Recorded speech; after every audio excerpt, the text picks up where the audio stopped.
여호수아서 5장 10절에서 15절 마지막 절까지 본문을 가지고 내 발에서 신을 벗으라 하는 제목으로 말씀을 드리고자 합니다.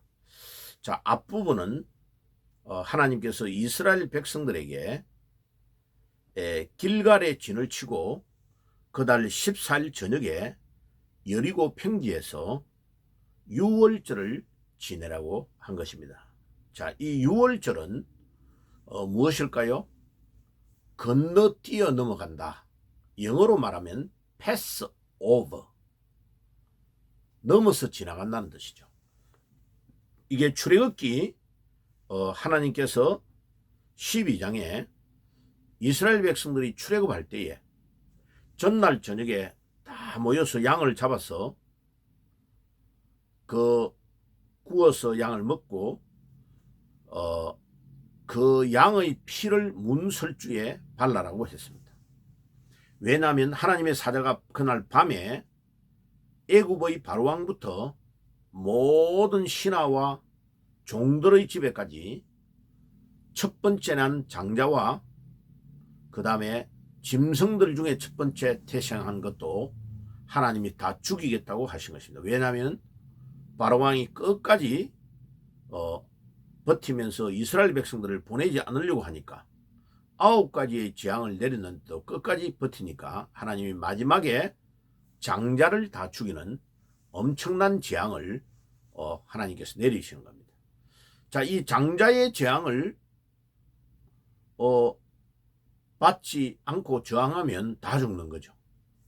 하나님께서 그 가정의 제일 첫 번째 난 제일 중요한 아들들을 다 죽여버린 겁니다. 그 대신에 이스라엘 백성들의 가정에 문설주에 양의 피가 발라져 있는 집은 패스오버, 다 건너뛰어 넘어가서 이스라엘 백성들의 자녀들은 다 살아남게 되고 짐승들도 다 살아남은 거죠. 그래서 하나님께서는 이것을 민수기 성경에 3장 12절에 보면 13절이죠. 하나님께서 첫 번째 태생은 장자와 첫 번째 것은 다 하나님의 것이다. 이스라엘 백성들은 하나님이 다 건져줘서 살아남은 거다. 그래서 하나님께서 장자를 내 것이라고 주장한 것입니다. 뭐 살려주셨으니까 그렇게 주장하실 수 있죠.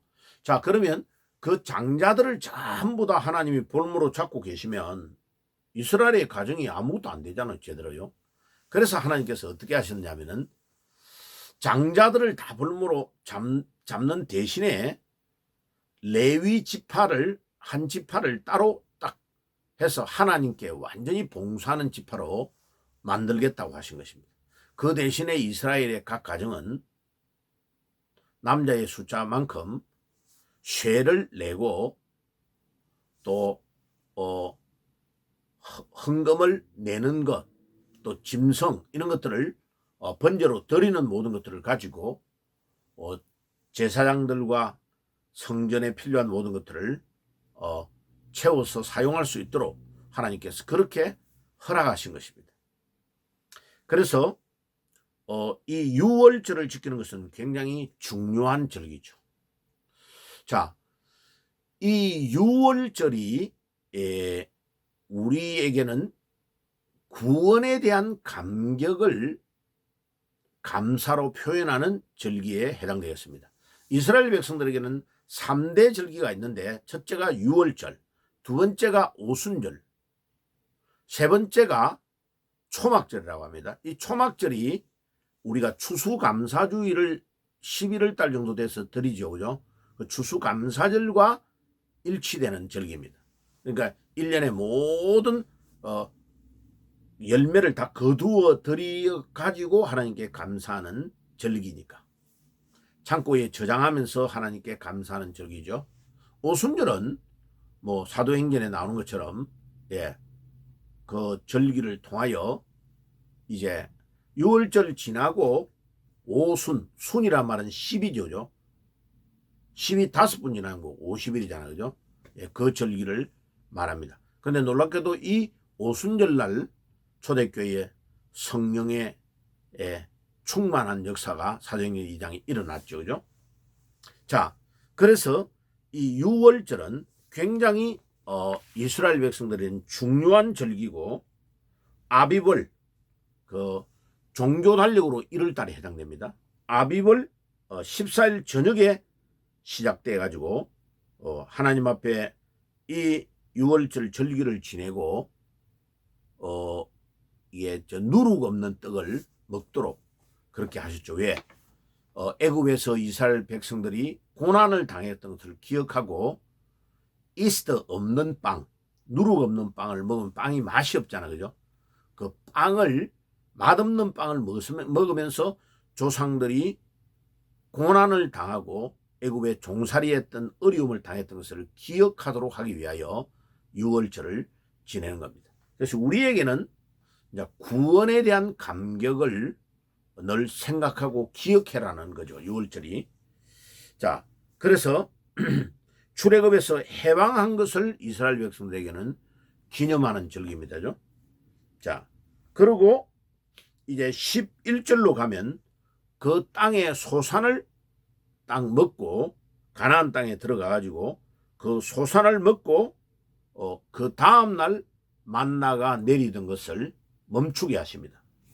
그러니까 만나는 광야의 생활을 할 때 농경작을 할 수 없으니까 백성들이 원망하고 애굽에서 고기를 먹고 잘 지냈던 것이 너무나 좋았다. 차라리 광야에 나와서 우리가 죽는 것이 좋겠다. 이렇게 하면서 원망을 하니까 하나님이 하늘에서 만나를 내려주는데, 만나가 또 우리 겨자씨와 같은 그런 크기의 그 열매였다고 말합니다. 그래서 그 만나를 가지고 요리를 해 먹을 수 있도록 하나님께서 그렇게 하신 것입니다.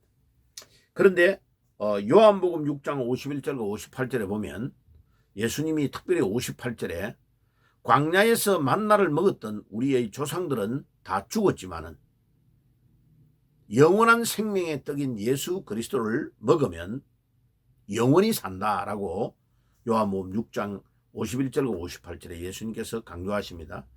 자, 여기에서 예수님이 나는 내가 주는 물을 먹으면 영원히 목마르지 않는다고 하시고, 예수님이 생명의 떡이라고 말씀하시고 예수님을 먹는 자는 영원히 산다고 하는 것은 무엇을 말하느냐 하면은 예수님께서 보내주시는 성령을 받으면 영원한 천국에 들어가게 된다 하는 것을 말씀하고 있는 것입니다. 영적으로 말씀하는 것이죠.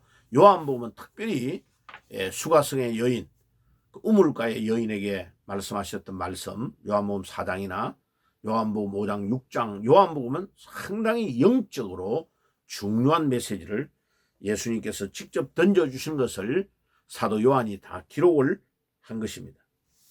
자, 그래서 만나가 가나안 땅에 들어가서 그 가나안 땅의 식물을 먹은 그 다음날 멈추었다는 것은 우리에게 무엇을 가르치냐면, 우리가 이 땅에서 노력하고 수고하고 경작한 것을 먹을 수 있다면 하나님 그걸 먹도록 하시는 겁니다.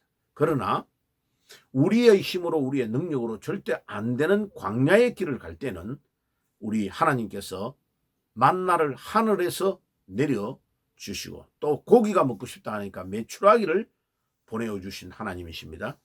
올 한 해도 여러분들 걸어가는 길에 정말 우리 하나님께서 영원한 우리의 떡 되시는 영원한 만나가 되시는 예수님을 여러분들이 소유하시고 그 예수님으로 인하여 영원한 생명을 얻는 축복이 있기를 바랍니다.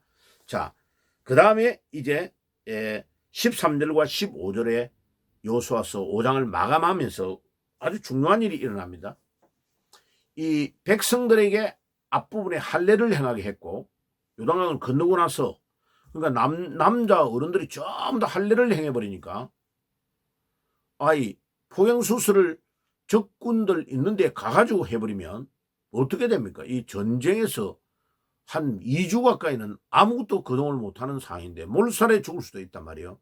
그런데 하나님께서 요단강을 기적으로 마르게 하시고 건너는 것을 그들에게 다 보게 하시고, 가나안 사람들과 아모리의 사람들이 그 왕들이 다 덜덜덜덜 떨도록 만들어 놓고 하나님께서 거기에 가나안 땅 안으로 이스라엘 백성들을 들어가게 하셔서 할례를 행하게 하시고 유월절을 지키게 하시고 이렇게 하나님과의 관계에서 깨끗하고 거룩해야 될 것을 먼저 하게 하신 후에 그 다음에 우리 하나님께서는 중요한 일들을 이제 여호수아 장군에게 맡겨 지도자가 이제 중요한 일을 해야 되니까 하나님께서 다시 한 번 더 그에게 사명을 불어넣는 것입니다. 자, 사명이 있고 소명이 있습니다. 이거를 정확하게 구분을 안 해주니까 많이 헷갈려요. 소명은 콜링이라고 합니다. 콜링. 사명은 샌딩입니다. 샌딩. 자, 하나님께서 중요한 일을 감당하게 하신 것입니다. 그래서 우리 하나님께서 여호수아에게 이제 백성들을 다 거룩하게 준비를 시킨 후에 여리고성 앞에 떡 거는데 아니 칼을 든 사람이 여호수아를 향하여 마주 오니까 여호수아가 깜짝 놀랐겠죠. 당신은 나를 위하느냐 나를 대적하느냐 내 적이냐 나를 위하느냐라고 물으니까 이 사람이 뭐라고 하느냐면 나는 여호와의 군대 장관이다 라고 말해요. 하나님이 천사를 보낸 거죠. 그러니까 여호수아가 깜짝 놀라가지고 무릎을 딱 꿇고 엎드렸어요. 그러니까 하나님께서 그 천사를 통하여 네가 서 있는 그 땅은 거룩한 땅이니까 네가 신발을 벗으라 라고 말씀하시는 것이죠. 그러니까 출애굽기 3장 5절에 하나님께서 호렙산에서 양을 치던 모세를 하나님이 80에 콜링할 때에 막 불이 붙어가지고 가시나무 떨기에 불이 붙는데 타지를 않는 거죠. 그 이상하다고 가보니까 하나님이 거기에서 모세를 부르시는 겁니다. 모세야 모세야 라고 부르는 거예요. 너가 서 있는 땅은 거룩한 땅이니 신발을 벗으라고 하시는.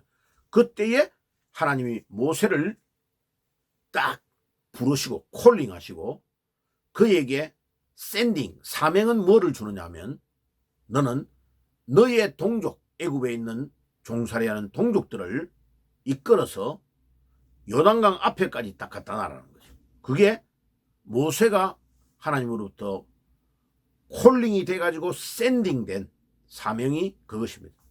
자, 여호수아는 모세의 몸종으로 있으면서 콜링을 받았습니다. 뭐 가나안 땅을 정탐할 때에 또 정탐도 하는 사람이었고, 자, 그런데 하나님은 이제 샌딩을 하십니다. 가나안 땅 안에 들어가서 신발을 벗게 하시고 너에게 이 가나안 땅을 이스라엘 백성들을 앞서서 진두지휘하면서 가나안 땅을 정복해서 이 백성들이 여기에 안착하고 살도록 하라는 사명, 샌딩을 주시는 것입니다. 자, 2024년에 하나님이 여러분들을 콜링하신 주님께서 여러분들을 샌딩하려고 하십니다. 저는 목사로 부름을 받고 하나님께서 40년 동안 목회하신 후에 이 미국에 오랫동안 살았는데 하나님이 한국에 보내시고 성경을 원어로 직역해서 130년 기독교 대한민국 역사상 성경 원어에서 직역한 성경이 없는데 직역해서 하나님이 나에게 이것을 풀어서 설명을 바로 해주면 이 민족이 다시 일어날 것이다. 그리고 교회를 세워서 젊은이들을 깨우는 목사가 되라. 그게 하나님이 저를 샌딩한 사명이라고 확신합니다. 그래서 이제 다음 주에 이사를 가서 영통에 있는 교회에서 이제 계속 메시지를 전해드리겠습니다. 여러분들 말씀을 통해서 늘 만나는 축복이 있기를 바랍니다. 아멘.